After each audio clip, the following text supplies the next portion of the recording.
Okay जी, बिस्मिल्लाहिर्रहमानिर्रहीम and अस्सलाम वालेकुम जवानों। अच्छा जी, टाइटल आपके सामने है जी, and the title is range of projectile.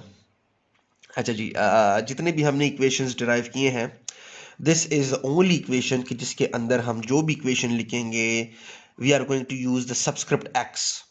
Why? Because in the range of the projectile we are going to find out the horizontal distance covered by the projectile, this from the point of projection to the impact point, this distance, this is called range of a projectile।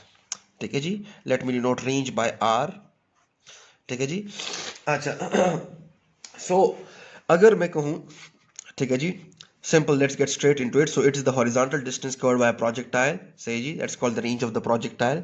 ठीक है जी। अच्छा, अगर मैं let us say use करता हूं, since we have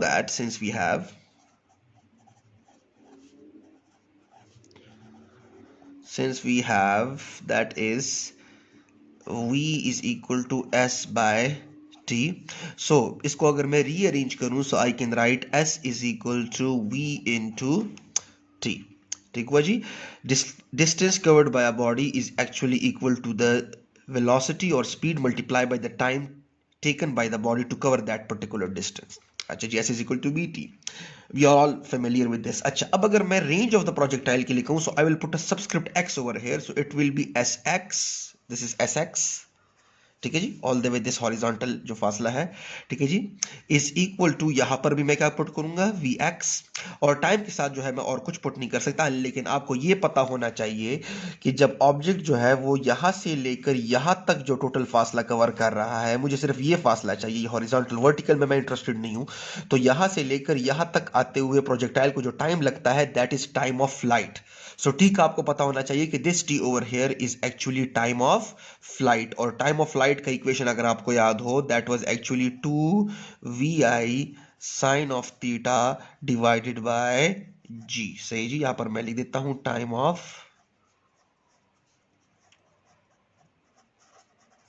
flight. सही जी, ताकि आपको क्लियर हो।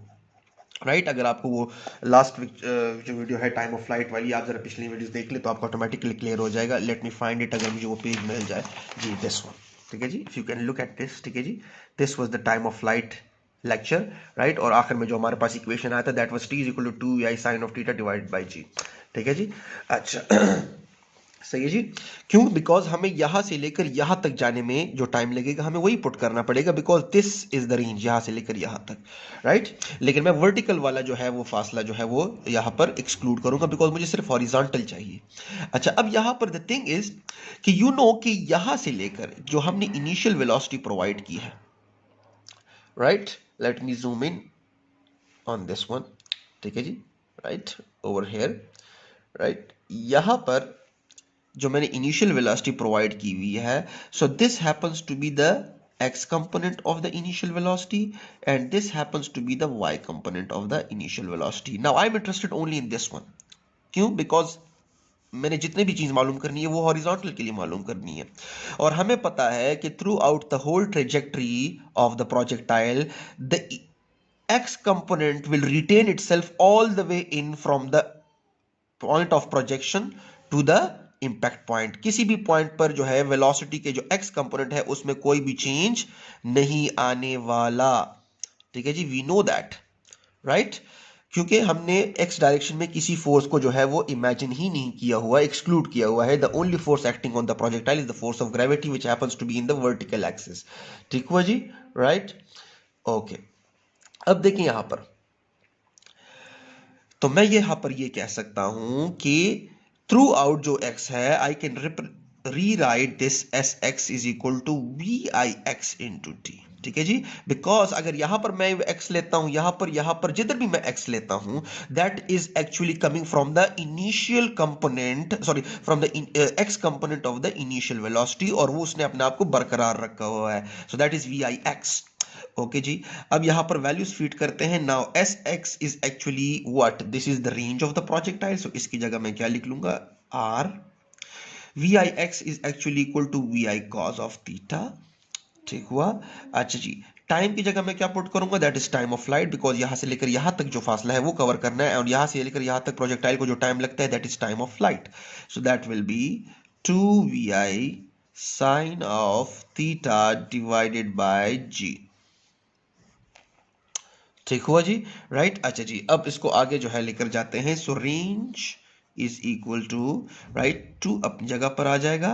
vi into vi will be vi square.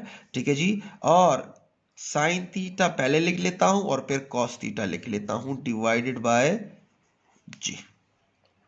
ठीक हुआ जी, राइट. अच्छा जी, अब इसको थोड़ा सा मैं रीअरेंज कर देता हूं. So r is equal to vi square to sine theta cos theta divided by जी.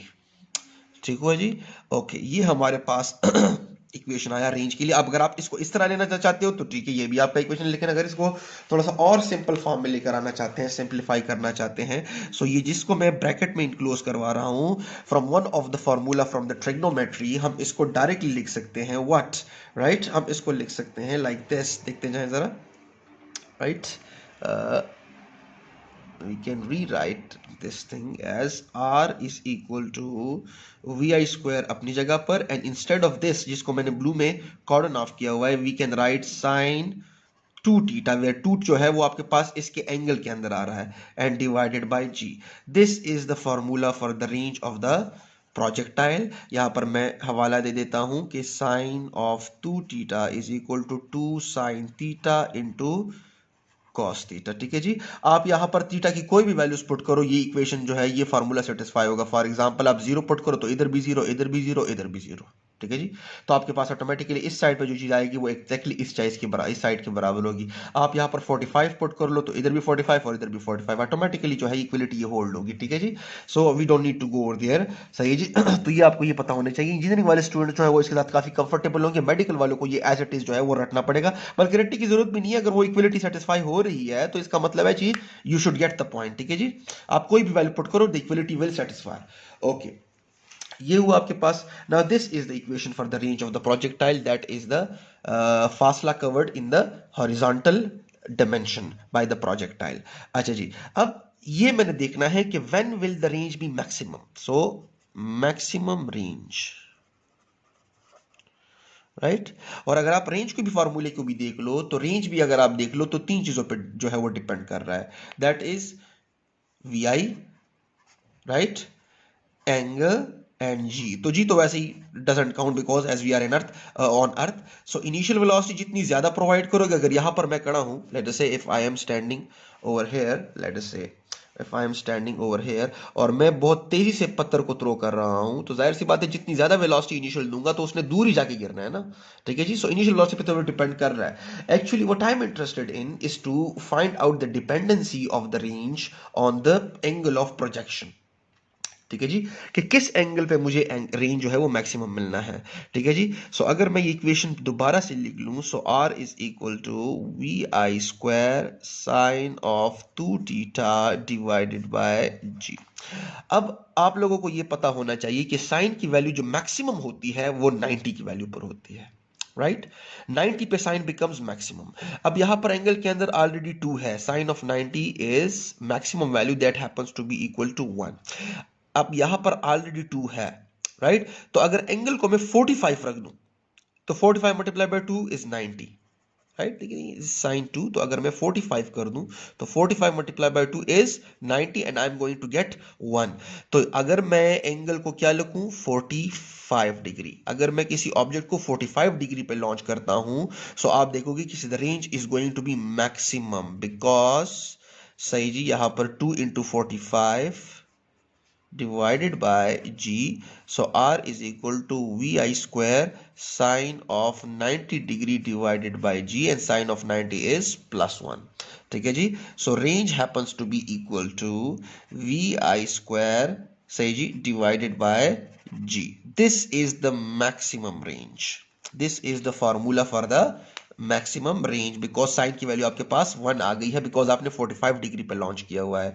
तो जब कभी भी आप चाहते हो कि जिस चीज को आप थ्रो कर रहे हो, जिस चीज को आप लॉन्च कर रहे हो और आप चाहते हो कि वो मैक्सिमम हॉरिजॉन्टल डिस्टेंस कवर करे, so you need to launch it at an angle of 45 degree. Obviously उसके बाद तो फिर आप जितनी इनिशियल वेलोसिटी ज्यादा देते जाओगे तो जाहिर सी बात है उसने रेंज बढ़ाना ही है, राइट। लेकिन वो बढ़ाना है जो आपने है वो हमेशा आपने 45 डिग्री पर ही करना है, ठीक है जी। So at 45 degree the projectile is going to cover the maximum horizontal फासला, that is the range of the projectile, ठीक है जी।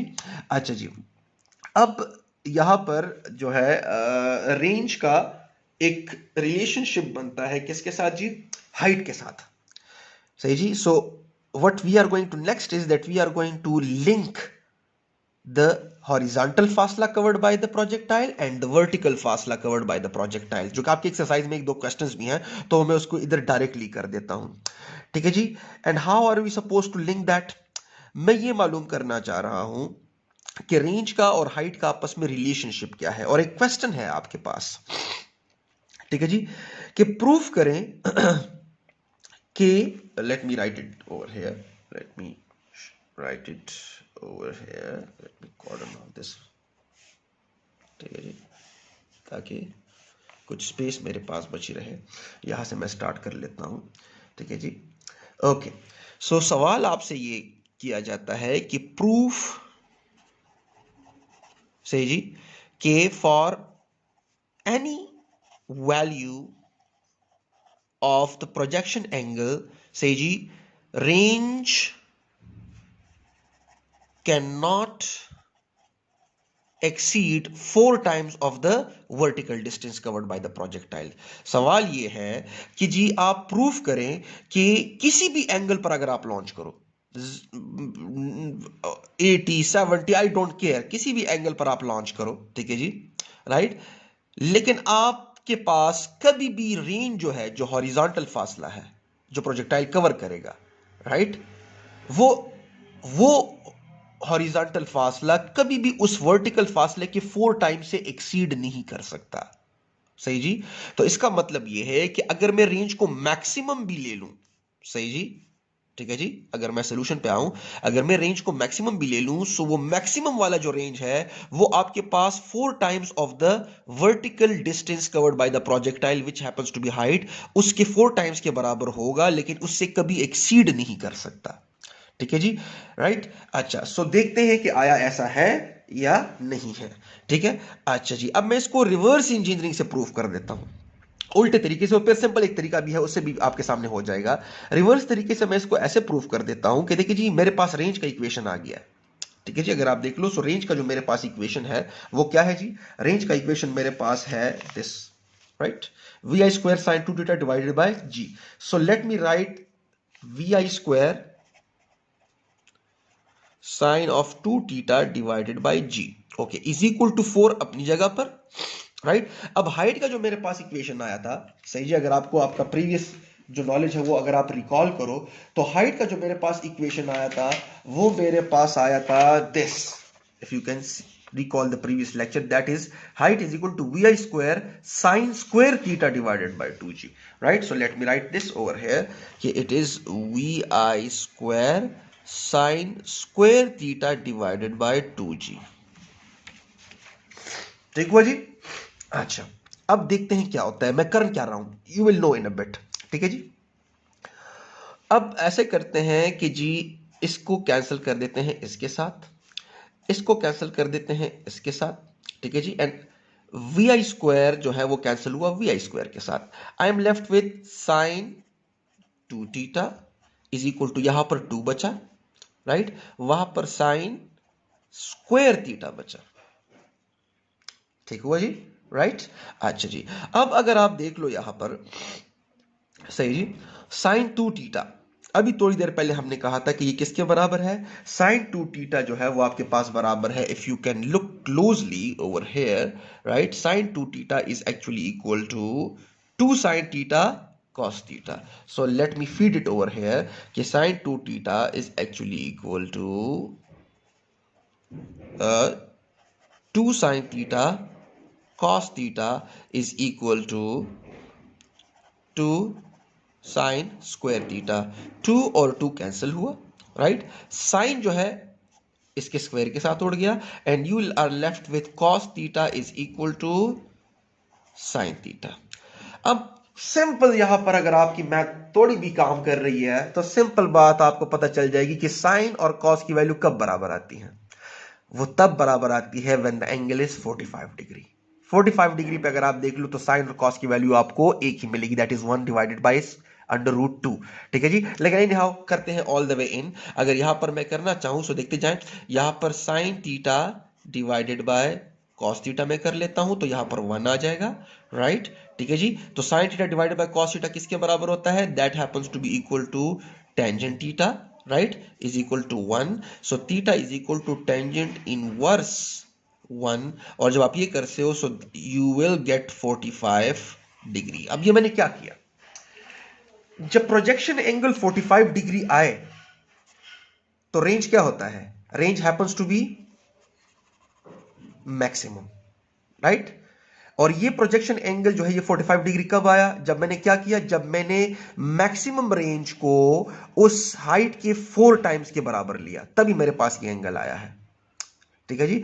तो दैट प्रूव्स के यस जो है रेंज की कोई भी वैल्यू जो है, बिकॉज अगर maximum value he 4 times of height से एक्सीड नहीं कर पा रही और उसके बराबर है, तो बाकी तो रेंज की जो भी वैल्यूज हैं वो इससे कम ही होंगी। सही जी। Any value of the range will be less than the 4 times of h। सही जी, क्लियर हो रहा है? बिकॉज अगर मैक्सिमम ही सिर्फ इसके बराबर है, so yes without any doubt, सही जी, for any value of the theta range cannot exceed the 4 times of the height, the 4 times of the vertical distance। ठीक है जी। सो ये आपके पास एक रिजल्ट हुआ सिंपल सा, और उल्टे प्रोसेस से मैंने किया। और अगर आप इसको सिंपल करना चाहते हो तो सिंपल आप उसे ऐसे कर सकते हो सादा तरीके से कि देखिए जी, आप क्या कर लो, simple r is equal to 4 times of h। ठीक हुआ जी। नाउ r का जो हमारे पास इक्वेशन आता है that is vi square sine 2 theta divided by g। ठीक हुआ जी। इज इक्वल टू, देखते हैं कि हमारे पास इक्वलिटी बराबर होती है ना, h, सही जी, 4 इंटू h का जो इक्वेशन आता है that is vi square sine square theta divided bye 2g। ठीक हुआ जी, राइट। अब आप अगर ये मैक्सिमम आप करना चाहते हो so the angle should be equal to 45 degree.